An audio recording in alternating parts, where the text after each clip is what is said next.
Il y a une tendance à regarder celui qui partage plutôt qu'à regarder l'information qui est partagée.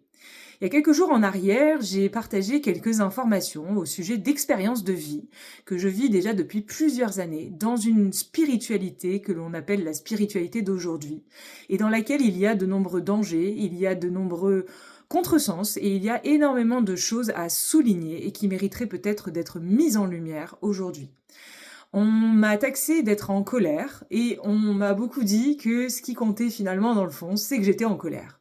Et j'ai vu beaucoup d'informations, beaucoup de commentaires, pas que cela, mais entre autres, où les gens me disent: «Mais Charlotte, tu es en colère, mais quelle colère? Quel intérêt à balancer toute cette colère?» Mais en fait, ici, ce que je perçois, c'est colère ou non, ce que je perçois, c'est qu'on a une légère tendance à regarder en direction de celui qui partage, plutôt qu'à regarder en direction de l'information partagée.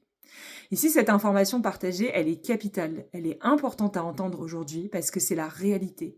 Ce sont des choses qui se produisent, ce sont des choses qui ont lieu et qui ont lieu sous mon nez, sous mes yeux déjà depuis quelques années et je pense même avant que je sois née. Donc ici, partager quelque chose, peu importe la forme que ce partage prend, ce qui compte, c'est l'information qui est partagée.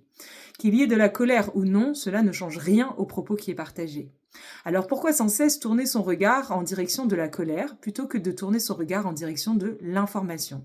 Si je fais une courte analogie pour bien comprendre le propos ici, c'est un petit peu comme si, vous voyez, quand on était dans la Seconde Guerre mondiale, en 39-45, et qu'il y a eu l'Holocauste, et qu'il y a eu tout ce qui s'est produit, c'est un petit peu comme si, vous voyez, on n'aurait pas écouté, finalement, ce qui avait été partagé, mais qu'on aurait écouté que la colère ou la tristesse de ceux qui partageaient ce qu'ils avaient vécu dans les camps de concentration. Eh bien, heureusement qu'aujourd'hui, il y a quand même des êtres qui ont pu entendre les camps de concentration, tout ce qui a pu s'y produire et tout ce qui s'y produit encore dans certaines régions du monde actuellement.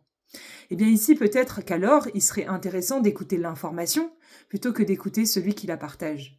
Peu importe qu'il y ait colère ou non, peu importe celui qui est en train de partager, ce qui compte dans le fond, c'est que le message soit passé.